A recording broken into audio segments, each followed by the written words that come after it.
सभी चीजें देख चुके हैं। हम लोग देख रहे थे अब कोशिका अंग, यानी कोशिका के अंदर कौन कौन से अंग पाए जाते हैं, जिसमें हम प्लाज्मा झिल्ली पढ़ चुके हैं, कोशिका भित्ति, तारकाय और अंतःप्रद्रव्य जालिका। आज की क्लास में हमें देखना है राइबोसोम। ये अति सूक्ष्म कोशिका अंग है। राइबोसोम जो है वो बहुत ही छोटा क्या है, कोशिका अंग है, जिसको हम इलेक्ट्रॉन सूक्ष्मदर्शी के द्वारा ही हम इसको देख सकते हैं। राइबोसोम की खोज तथा उसका नामकरण जी.ई. पैलाडे ने किया था 1955 में। राइबोसोम की खोज किसने किया था? जी.ई. पैलाडे ने। यह राइबोन्यूक्लिक एसिड नामक अम्ल व प्रोटीन का बना होता है। राइबोसोम किसका बना होता है? राइबोन्यूक्लिक एसिड नामक अम्ल व प्रोटीन का बना होता है। यह प्रोटीन संश्लेषण के लिए उपयुक्त स्थान प्रदान करता है। इसका मुख्य कार्य क्या है? ये प्रोटीन संश्लेषण की जो क्रिया होती है कोशिकाओं के अंदर, इसके लिए क्या करता है? ये जगह देता है, स्थान देता है, अर्थात यह प्रोटीन का उत्पादन स्थल है, जहाँ पे क्या होता है? प्रोटीन का निर्माण होता है। इसीलिए इसे प्रोटीन की फैक्ट्री भी कहा जाता है। राइबोसोम को क्या कहा जाता है? प्रोटीन की फैक्ट्री, क्योंकि यहाँ प्रोटीन का संश्लेषण होता है इस स्थान पे, यानी कि राइबोसोम में प्रोटीन का निर्माण होता है, इसीलिए इसे क्या कहा जाता है? Protein factory. आगे हम देखेंगे माइटोकॉन्ड्रिया।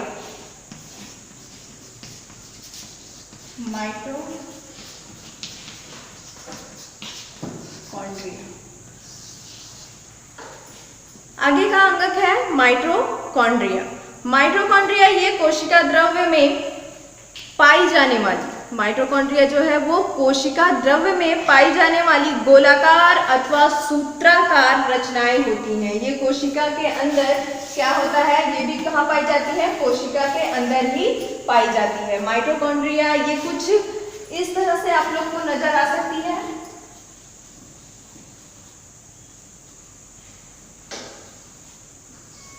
इसकी संरचना कुछ इस तरह से होती है। ये दोहरी लेयर इसमें पाई जाती है माइटोकॉन्ड्रिया के अंदर, और ये संरचना होती है कोशिका के अंदर। ये कोशिका के अंदर ही स्थित होता है। इसकी खोज की थी अल्टमैन ने 1890 ईस्वी में। माइटोकॉन्ड्रिया की खोज किसने की थी? अल्टमैन ने। जबकि सर्वप्रथम माइटोकॉन्ड्रिया नामक इसका माइटोकॉन्ड्रिया नाम इसे दिया था सी बेडा ने 1897 में।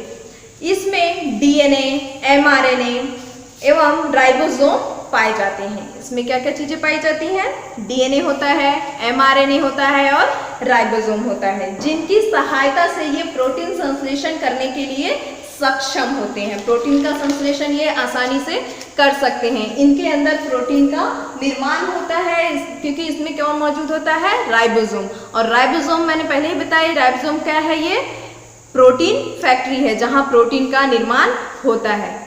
माइटोकॉन्ड्रिया को कोशिका का शक्ति गृह यानी कि इसे पावर हाउस भी कहा जाता है, क्योंकि इसमें ईंधन का चरणबद्ध ऑक्सीकरण होता है, जिसके फलस्वरूप रासायनिक ऊर्जा यानी कि एटीपी मुक्त होती है। और एटीपी क्या करती है? ऊर्जा प्रदान करती है। इसीलिए माइटोकॉन्ड्रिया को पावर हाउस यानी कि शक्ति गृह माना गया है। उसके बाद है गोल्जी काय। गोल्जी काय इसकी खोज हुई थी 1898 में। कैमिलो गोल्जी नामक वैज्ञानिक ने इसकी खोज की थी। इसीलिए कैमिलो के नाम पे, कैमिलो गोल्जी के ही नाम पे इसका नाम रखा गया गोल्जी बॉडी। इसे गोल्गी बॉडी भी कहा जाता है और गोल्जी काय कहा जाता है। यह जालीनुमा नलिकाओं या पुटिकाओं से बना जालिका का संगठन होता है, जो छोटी गोल गोल पुटिकाएं बनी होती हैं और ये पुटिकाओं से ही घिरा होता है। कोई पदार्थ कोशिका से बाहर स्रावित अगर होता है तो उस पदार्थ वाली पुटिकाएं उसे कोशिका झिल्ली के माध्यम से बाहर निकाल देती हैं। एक तरह से हम कह सकते हैं कि ये सफाई करने वाला गोल्गी काय क्या है? ये गोल्गी बॉडी सफाई करने वाला एक क्या है? अंगक है, जो कोशिका की सफाई आसानी से कर सकता है। यानी उसके अंदर अगर कोई भी चीजें खराब हो रही हैं तो उसको क्या कर देता है? उसे साफ करने का काम करता है। आज की क्लास में इतना ही। आगे की क्लास में हम आगे के अंगों के बारे में अध्ययन करेंगे। आप लोग को माइटोकॉन्ड्रिया की संरचना करनी है, यानी इसकी आकृति बनानी है। It is your homework.